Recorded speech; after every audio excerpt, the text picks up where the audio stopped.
ምትኬ ክፍል 4 ደራሲ ሂላ ተራኪ ኢልሃም ፈሪድ። አሚን ቲዩብን ሰብስክራይብ፣ ላይክ እንዲሁም ሼር በማድረግ ቤተሰብ ይሁኑ። ወደ ታሪኩ። ሴና ለእናቷ ትንሽ ጊዜ ብታስቸግርም ውስጧ ነገራት መሰለኝ ለመደችው። አሁን ዝምተኛ ልጅ ሆናለች።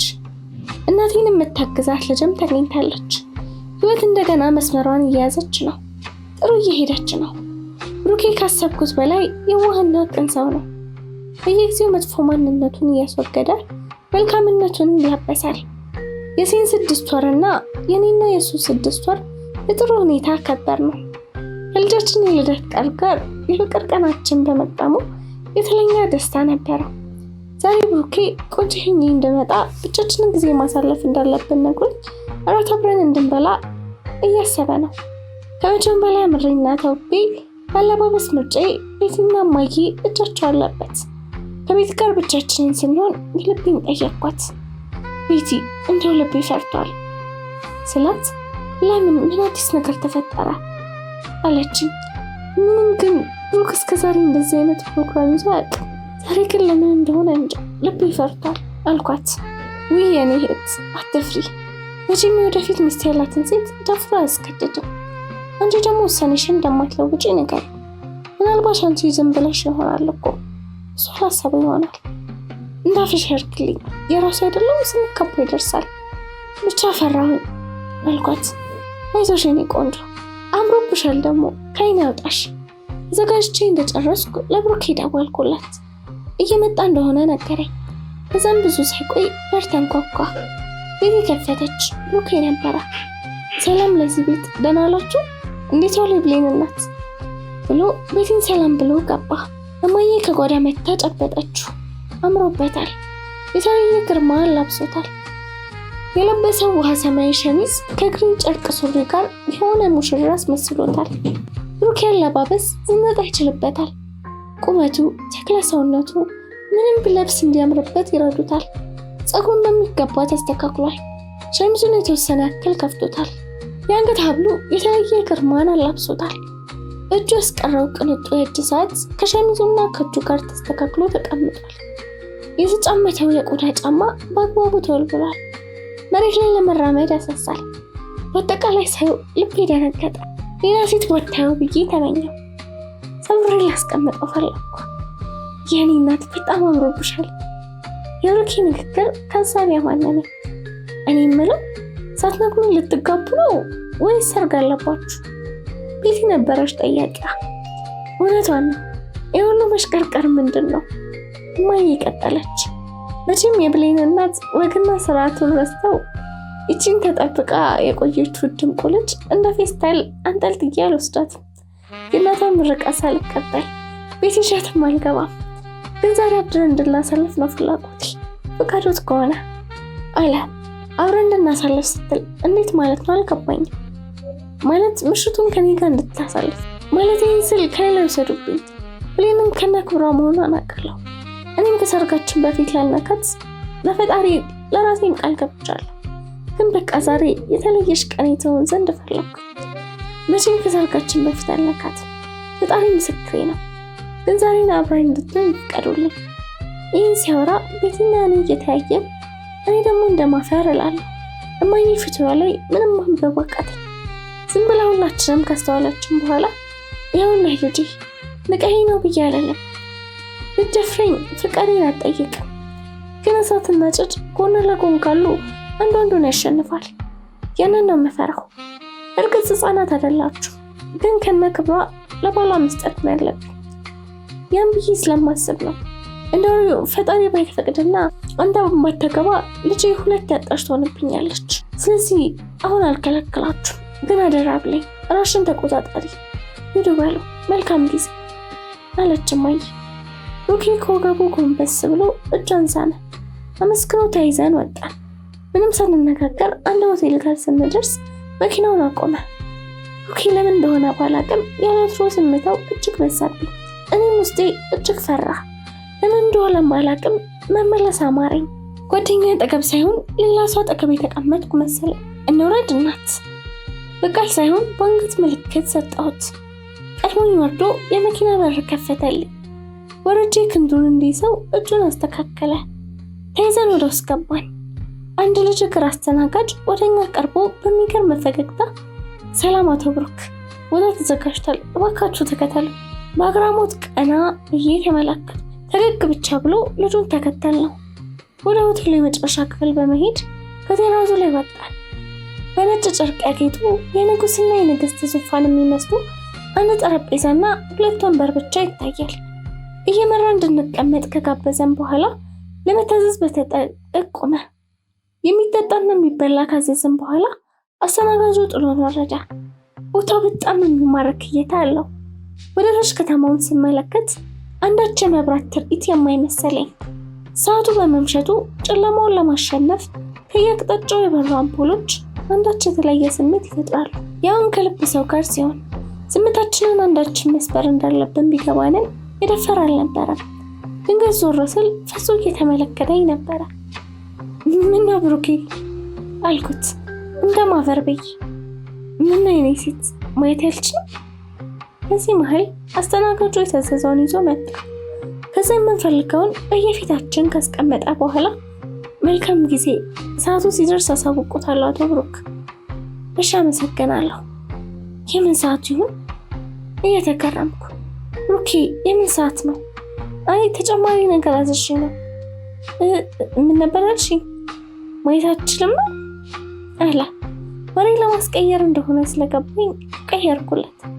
ኧረ ትችላለህ፣ እንደው ሀሳብ የገባህ መስሎኝ ነው አልኩት።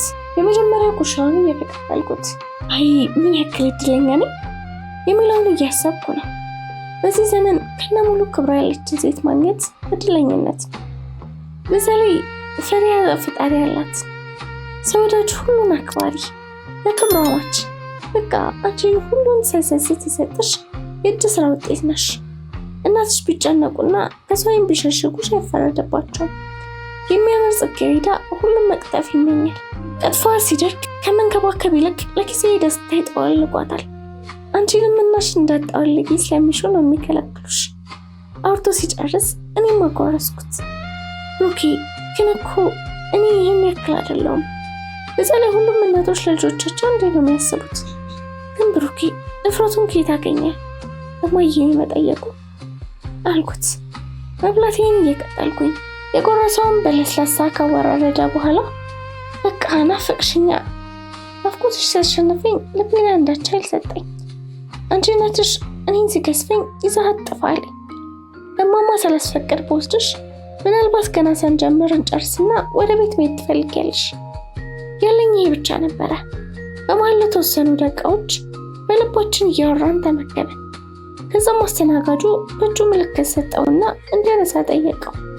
ወደ እኔ ጠጋ ብሎ ተቀመጠ። አሁን በነፃነት መጫወት ጀመር። ማውራት ፍርሃቴ ተነው ጠፍቷል። እሱም ብቻ እያየው ደስተኛ ሆንኩኝ።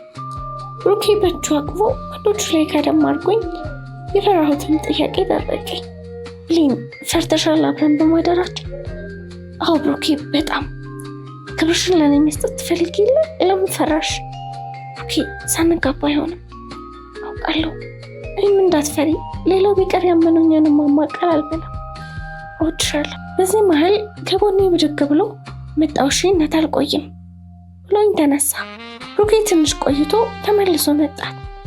እናት ወደታችን እንውረድ። ምን ብሩኬ ቦታው ደስ ይላል። እናት እዚህ ነውን? አንድ ማሳየሽ ነገር አለ። ነይ።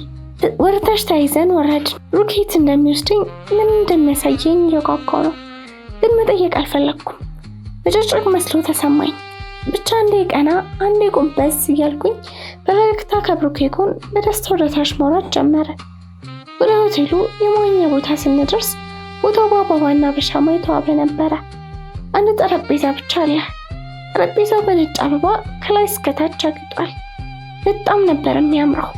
በሚገርም ሁኔታ በውበቱ እየተገረምኩኝ ልክ ጠረጴዛ አጠገብ ስንደርስ ሁለታችንም ቆመን ከብሩኬ ጋር ጎን ለጎን ቆመን ከልብ እየሳቅን እያወራን ቆንጆ ጊዜ እያሳለፍን ነው። ለኔ የኔ እናት ይሄ ብሩኬ ታውቂያለሽ፣ አንቺን ያገኘሁለት ሁሉ ነገር ነው የተገለባበጠው።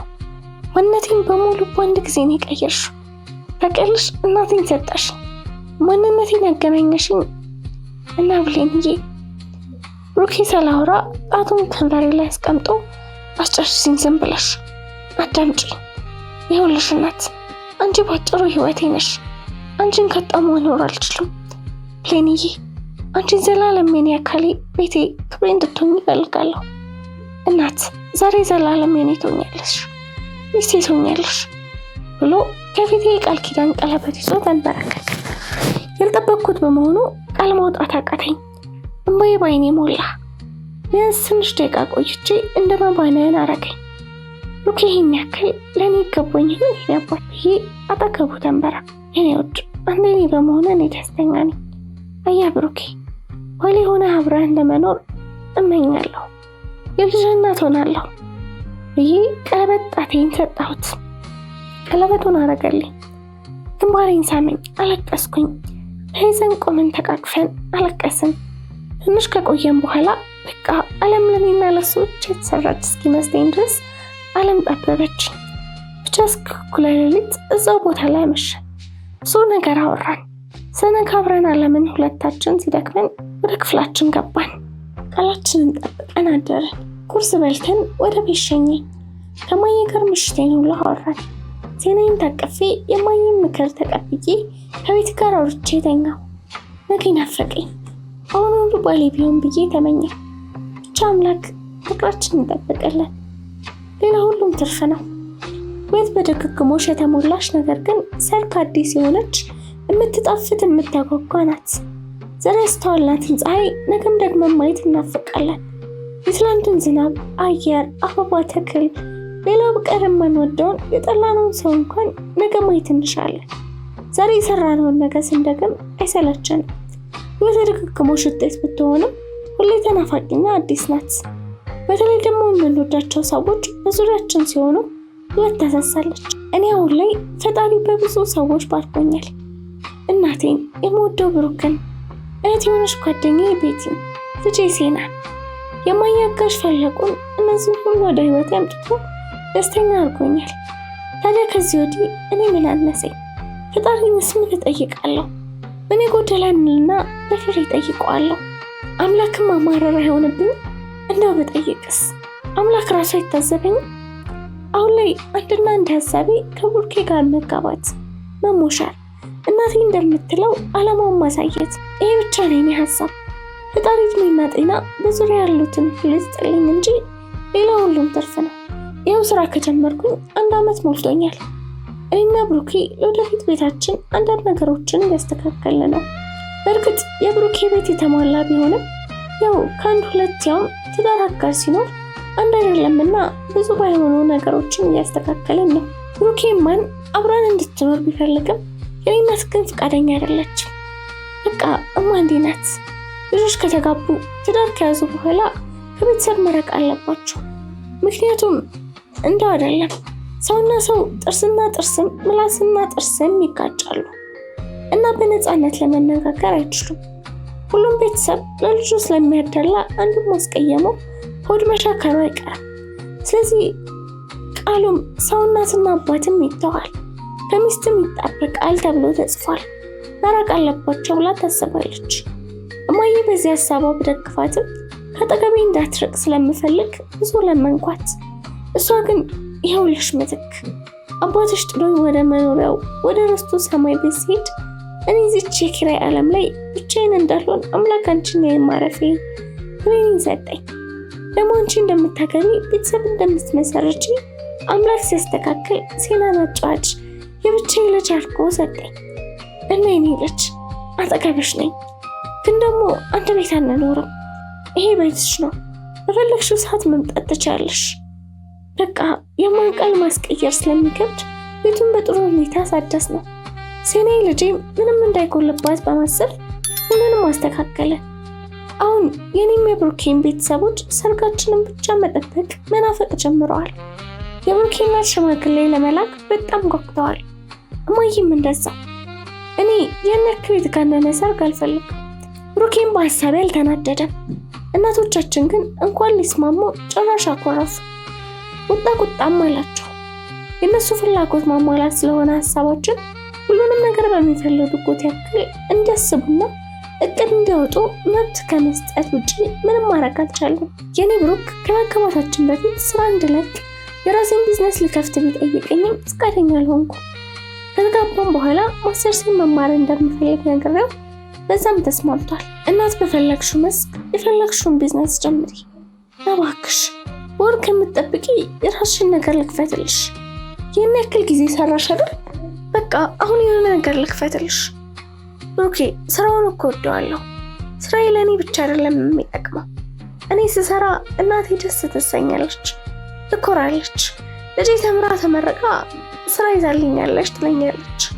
የአባቴ ነፍስ ዘወትር በእኔ ደስ የምትሰኘው ስሰራ ነው። ብሩኬ ቢያንስ የተማርኩበትን እንኳን መስራት አለብኝ።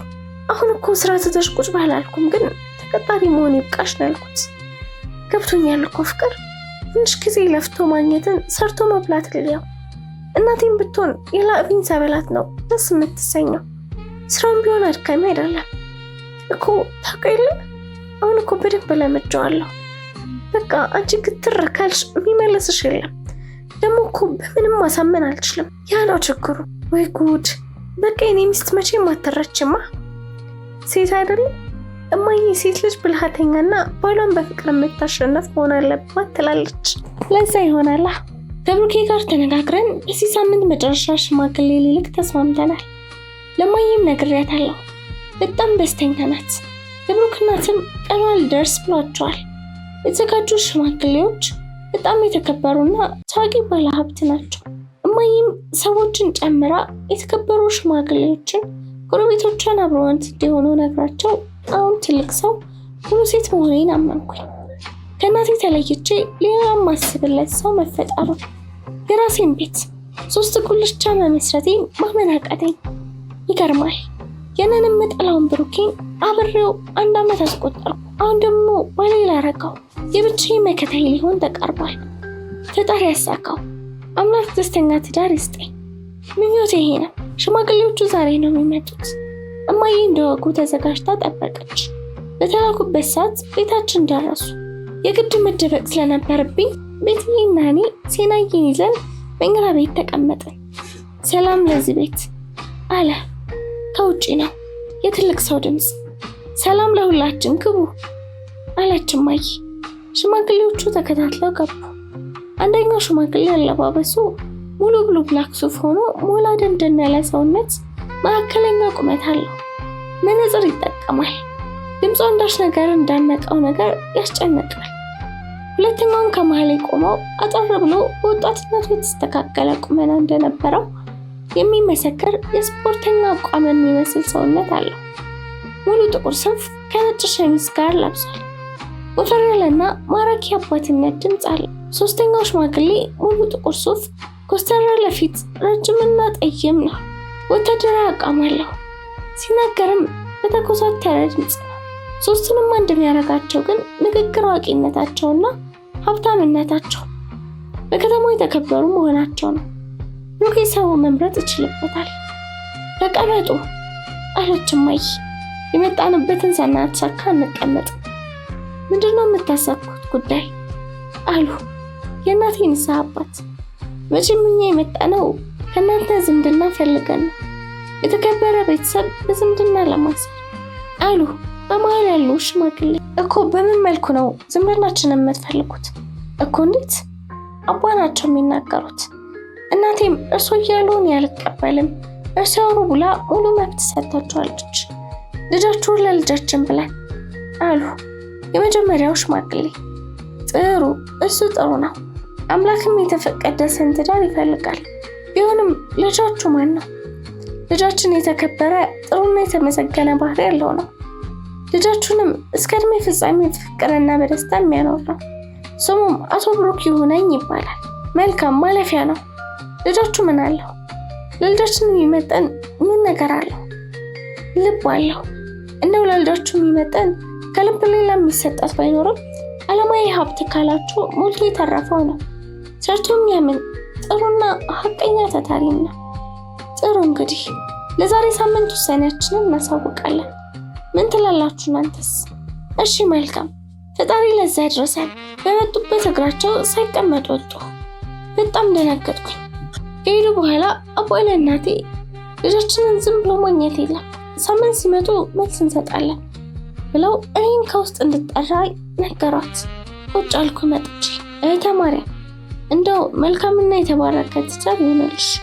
መቼም ልጄ ሁለታችሁ ነገሩን ሁሉ ፈጠማችሁ እንደሆነ ለወጉ ቢሆንም ሽማግሌ የተላከው ወግና ስርዓቱ ባህሉ መጠበቅ አለበት። ሳይቀመጡ የሸኘናቸው ልጃችን ገና በመጀመሪያ ጥያቄ አንስተን አንወረውርም ብለን ቀጣይ በቀጠሯቸው ሲመጡ እንደ ፈጣሪ ፍቃድ መልሳችን እናሳውቃለን። ያኔ ምናምንም ቀምሰው ይሄዳሉ። እሺ ልጄ አሉ። እሺ አባ መልካም። ምግብ ቀርቦ ቡና ተፈልቶ መጫወት ተጀመረ። ብሩኬን በስልክ ላወራ መኝታ ቤት ገባሁኝ። ያለውን ሁሉ ነገርኩት። አወራን። ሳምንት እሽታ እንደሚሰጥ ተማምናል። በኋላ እንደምንገናኝ ተቀጣጥረን ስልኩን ዘጋሁት። በዛው ትንሽ አረፍ አልኩኝ። ቤትዬ አጠገቤ መታ ከጎኔ ጋደም አለች። ከብሩኬ ጋር የተቀጣጠርንበት ሰዓት ሲደርስ ከቤት ጋር ወጣን። እሷም ወደ ቤቷ እኔም ወደ ብሩኬ ሄድን። ክፍል 5 ይቀጥላል።